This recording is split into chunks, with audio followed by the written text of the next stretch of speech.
Welcome back mga kaaldab. Ito na naman po ang inyong lingkod, si Mr. Destiny. At magbibigay po tayo ng pinakamainit na update po ngayon sa social media. Siyempre dito muna tayo mga kaaldab sa trending at talagang pinag-uusapan si Alden Richards at si Julia Montes. Hindi naman lingid sa inyong kaalaman mga kaaldab na talagang pinagpipiestahan po ito sa Instagram, sa Twitter, sa Facebook.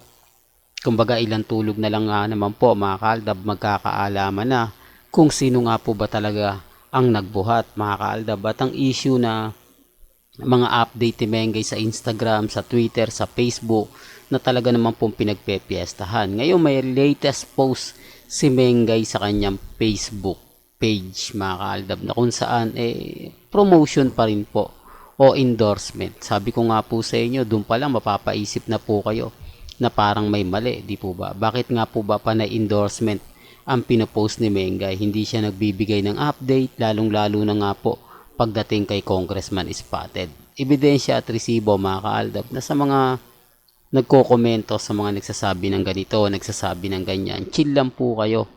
Di po ba? Kasi ako naman po, updated naman po ako eh. Kung titignan nyo naman po yung Instagram ni Mengay, Facebook ni Mengay, Twitter ni Mengay, lahat po yan alam po natin kung ano yung i-update. Kaya nga po yung iba, umaayon lang po sa mga private account, sa mga throwback video na sa US, di po ba? Sa atin, di na natin pinapansin yan eh. Kaya nga po guilty sila. Kumbaga, bakit daw po laging binabantayan o bakit ko daw po kinukuha yung mga post ni Mengay? Ano nga po ba yung ipapakita ko? Yung post ng private account, alam ko naman po na inedit lang yon para makakuha ng simpatya sa mga netizen, para makakuha ng simpatya sa mga R-main at main fanatics. Kahit naman po ako yun ang gagawin ko para lang makapagbigay ako ng update na patungkol po kay Mengay, kay Mengay at kay Congressman Spotted. Yun po yung gagawin ko. Hindi po ba? Totoo naman po yung mga sinasabi ko Totoo naman po yung mga pinapaliwanag ko. Hindi lang po talaga nila matanggap na hanggang ngayon may isang Mr. Destiny na nananatiling kampante, nananatiling matatag. Hindi po nagpapabuyo sa mga pinag-uusapan po sa Instagram, sa Twitter, sa Facebook. Di po ba kampante lang? Pero bago tayo magsimula at bago natin ituloy itong mainit na update po natin, kung bago ka lang sa channel na to, at isa kang true-blooded Aldab Nation na nagmamahal kina Mengay at Tisoy, tama po ang channel na pinuntahan mo, kaya consider na po kitang bagong subscriber. At huwag mong kalimutang i-share ang mga video po natin sa mga mamis, sa mga titas, at sa mga senior. Remind ko lang po sa mga ayaw po sa update ko, nire-respeto ko po kayo at ginagalang. May kanya-kanya po tayong opinyon, may kanya-kanya po tayong pananaw. Nire-respeto ko po yan at ginagalang. Remind ko lang po sa mga update po patungkol po kay Ibiang. Huwag po kayo maniniwala. Wala po yun. Gawa-gawa lang po yun. At wala pong post si Congressman Spotted. Para lang klaro. Kasi maraming nagsasabi sa atin na ang dami daw pong ganap, ang dami raw pong post. Huwag po kayo maniniwala. Wala po miski isa. Hindi po ba? Lahat po ng mga sinasabi nila puro gawa-gawa lang. Wala po sila maipakitang ebidensya at resibo na magpapatunay. Yung mga sinasabi po nila para lang po magtampo yung Aldab Nation, para lang po magalit. Di po ba? Kasi sa totoo lang po yung mga sinabi ngayon ni Alden Richards, yun po talaga yung pinagpepiestahan. Yun po talaga yung pinaghuhugutan. Kaya nga po binabas si Alden sa mga sinasabi niya na kumbaga, nako si Alden Richards ba yung nagsabi? Siyempre gagawin niya yan kasi artista yan, magpapadaan sa mga paiyak-iyak yan para suportahan, para makuha niya yung simpatya ng mga fans, ng mga taong sumusuporta sa kanila ni Mengay, mapunta sa kanya. Alam niyo sa totoo lang matagal ng issue yan Si Alden simula't simula pa lang po, for the record lang po, masipag talaga magbigay ng update yan.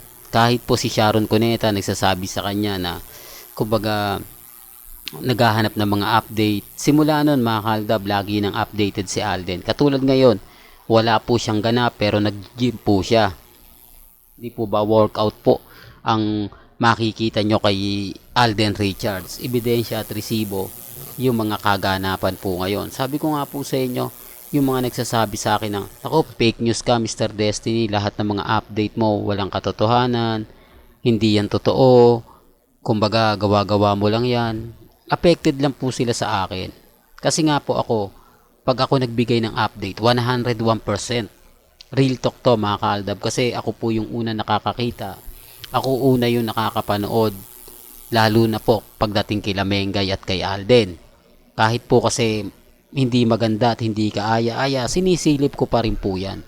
Sabi ko nga po, ako ang unang nasasaktan kapag nakikita ko yung mga update na mga army na talagang masasaktan kapag nakita ng mga mommies, mga titas, mga senyor. Kaya nga po nandito si Mr. Destiny para basagin po sila. Para sabihin na wala pong ganap, wala pong update, wala pong pinapakita. Kasi kung titignan nyo, mag-iisang buwan na po sa US. Kuno sila Mengay at si Congressman Spotted, pero wala naman pong magandang update. Wala naman pong nakakakilig na namamasyal sila sa Beverly Hills, sa California, sa Disneyland. Wala po.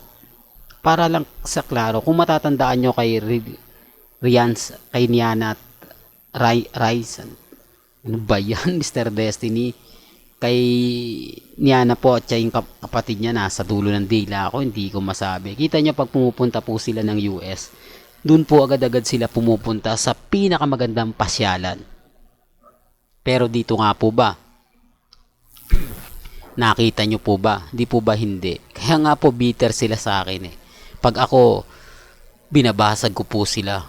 Pupunta kayo sa mga ganyan lugar tapos wala namang update. Pupunta kayo, syempre may mga ilang netizen pa rin po ang makakakita at makakilala po. Lalong-lalo na po sila Mengay at si Congressman Spotted na balitang balita na nasa US. So, kaya nga po marami tayong kaibigan, marami tayong kumbaga membro ng Aldab Nation na nagsasabing hindi naman daw po nila nakikita at wala naman pong ganap na naandun talaga sa US si Maine Mendoza.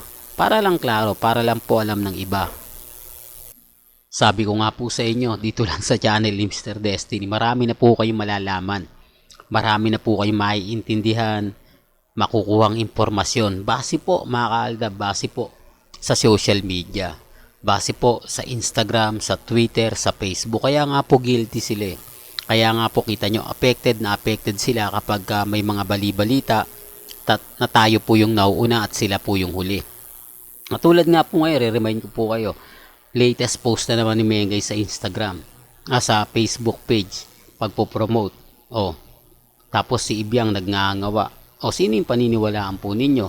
Yung taong nag-post o taong kumbaga nagpapaingay lang sa Instagram, sa Twitter, sa Facebook? Kaya nga po affected sila kapag si Mr. Destiny nagbabalita.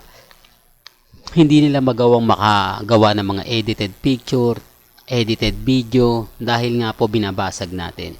Kaya nga po, isa sa kagandahan nyo na naandito si Mr. Destiny, nalalaman lahat ninyo ang mga kaganapan. Well, hanggang dito na lang po ang ating latest updates. Kaya kung gusto nyo pa po ng pinaka-latest at sariwang update, abay tutok lang po kayo dito sa channel ni Mr. Destiny para updated po kayo sa mga latest at sa mga bagong video po na ilalabas po natin maya-maya lang. Hanggang sa muli, salamat po sa panonood at pakikinig.